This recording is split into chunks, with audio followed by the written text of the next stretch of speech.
Hello my people, how na dey? Also na dey fine. Abemo let me love and like and share this video. I want speak Benin for this video. Mona no verse. So for those of you wey no dey hear Benin, na Benin person na Benin people I want talk to. So mona no verse. Hey, e don set. Ove sakbo. Ove sakbo. Edo musician. Wosu nui. How na te dey na? Wetin dey happen? Wosu nu. On a video pa ne e brodari makba oni ati e Kevin. Ya le mwe video na ya mwejo. Emi ne bia ni tamu wa o mate ni dan. Protest enye guwa o. Because you beg even we bonaje. E ma ve guwa. So we emi ni ya ve ta maybe emi ne ma ve ta where ave musician igi yan iwa bolo especially when in that day. If we emi ni ekwe ve ta safe to help wa e no one on that day. Emi ya gan jes Nigeria pa ke we bomana emi gan if we bomana se we mi wa no ri go nu we boro but Nigeria ni wa we just how me seri mene ya we nu o mi ri nu ma mi we bomana nobody all see wa me ya no mama ni manar mi ri nu ai we we na do amujo mu re because age gbe biribiri me na ko be yan hai biribiri age gbe emi no tani o ma tell me down. Or when we COVID, that is advice no to una.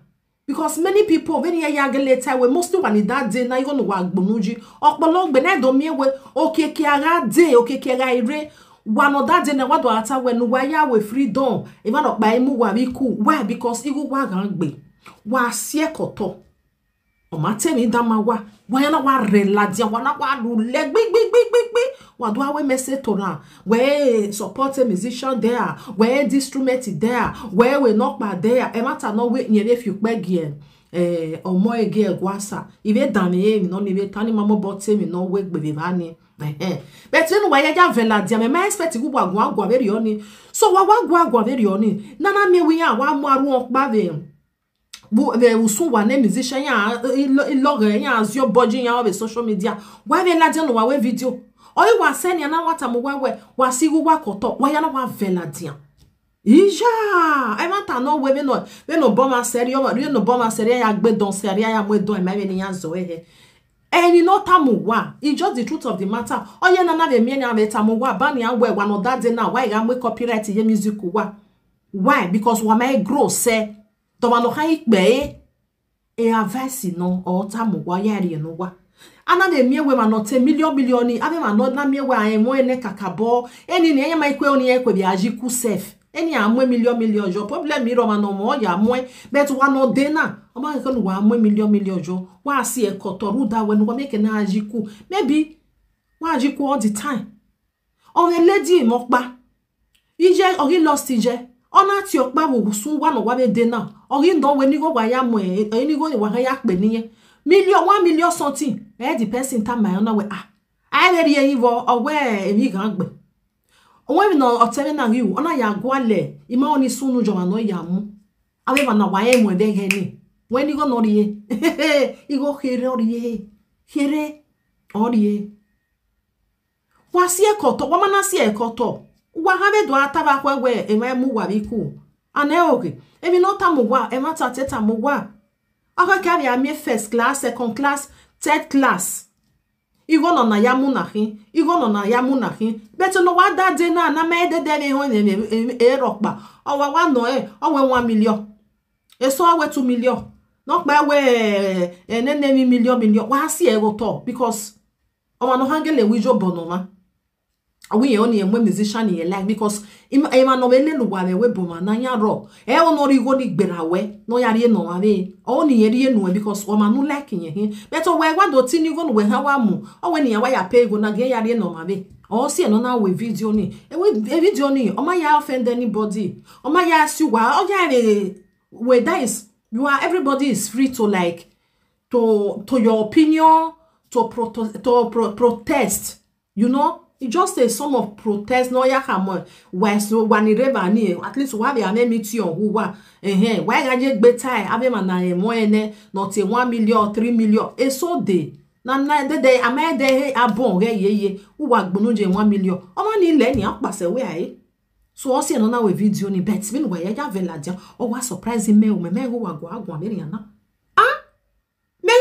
wa gbere video we de beti ya mokpa wo ya na asu ahoji ya we social media we video no ya defend sie koto wana wa we video ya defend when you go na instrument when you go na amu moto when you go na we nokpa ija ani tukele no kwata mo wa oye kere ale sabe gwiji wa be ta kere wa be hewe mahone be no wa be we ni wa wo mahone e di okeke no je maybe we dey na be no da be dey na ya gwe matagele no eni mana wa mu go rejo na gi ma sie koto no like of esi we koto no maleki o ewe oye no ma ahie mi be kibania emi ni me hie ni meta we 20 naira o wa no dia ki me we ahie 10 naira no hie 10 naira me ya good because o se oni emi no teja mi tamuwa bete na do ya ta we ri jo bonne musician there emi soro no we jo bonne musician de no do microphone no do ape hia ijo bonne musician na hin eri ye we no pa even to introduce somebody we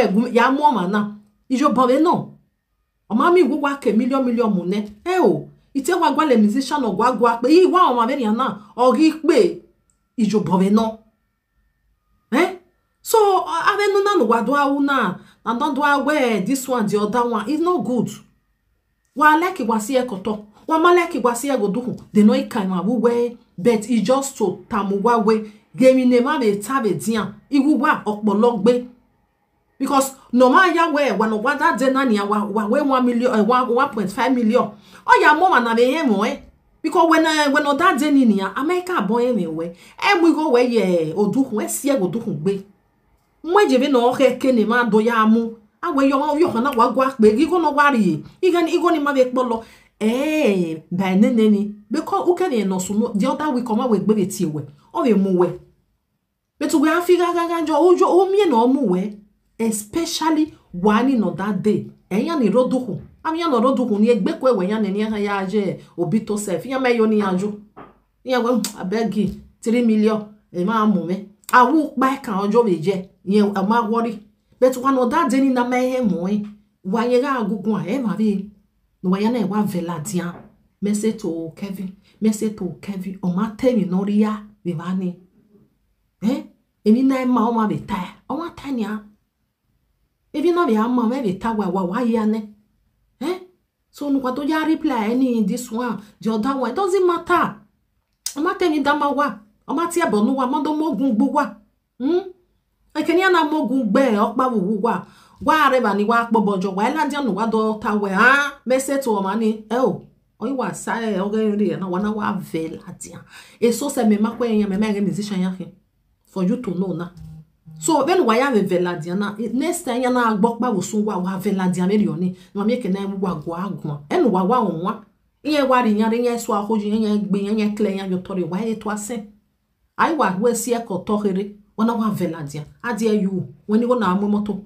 when you go na instrument where we job no there and na wa phone wa ija wonyoyi wasi akoto wa like wa mu egoduhu o ma mo boka ma wo we wa like wa mu egegege o ma mo boka anybody o ge na egbu wata mo wa cause when no that na no mo go rerenje kiwe umi na ogu we de ukedo mi na ogu we de olo wa o ne kiwe ati ohen a we tu kele mi e wori la wa be jo wa ho be mi hero be la wa we do ajo that all the time and we go get cheap o gi gwa pe ore stage there na organo o ma no be yi e matter o be we ya mu e we wa mu 1.something million a we kera mi e wo ki zai oni agwa lo we ado zai kere nu mi nu be ye kere nu be mi no po be ye kere ni no po be ye because when ha je gbo we ya giyan no roduhu any ka bia amigo 2020 ke do ha giyan ru de ni we 2 million we wa me wo we 2 million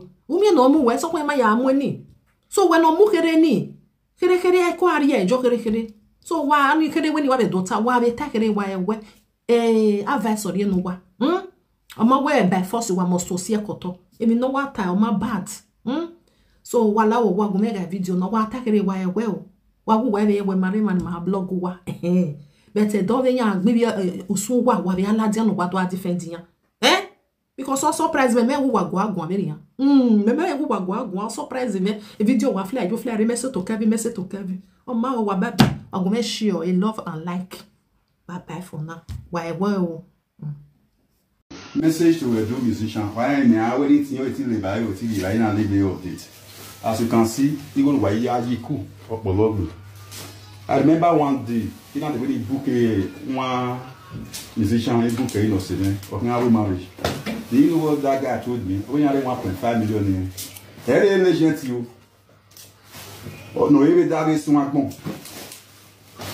Inu go abe baba yo samure ya yi ku opi fija. Inu baba yo ke koleti. Inu go eri ma ye do bra ye koleti. Eso iwa de we bo na na we bo wa le na ma o ye le uyu borungwa.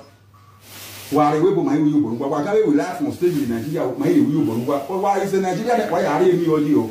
Ai ke dia ba kolu wa gbe akan gwa marriage yo, akan gwa be burial yo. Very invest wa we agun ye 2 million. It's too much. The price is too much. My go. If I saw no, we know hotel. Oh, better let's be bedroom. We are baby. It's all on like carton. It's all on we are not full. It's too much. Huh? What my hotel? So time is coming. Can I DJ or my DJ Gaku? Mama, you worry my by the doing Mario Tessama, Mukuku, Tessari, or Maria Agbo. Ma mu kwe kan ajedo ama yori enede ojejao de ma okuse aya dugie de ma. So message to you people ti le na ime de won gare tu wa le de mu gba nu na ya so iko wa adi ku is too much wa si obo message to Edo musician ba wa bu won na de tu wa adu ko o me a group no be we agbe 1 something wa me junior. Oh, no, now we have 500. If Baba Agbumu, you got any my rebel poet, my rebel, message to you people.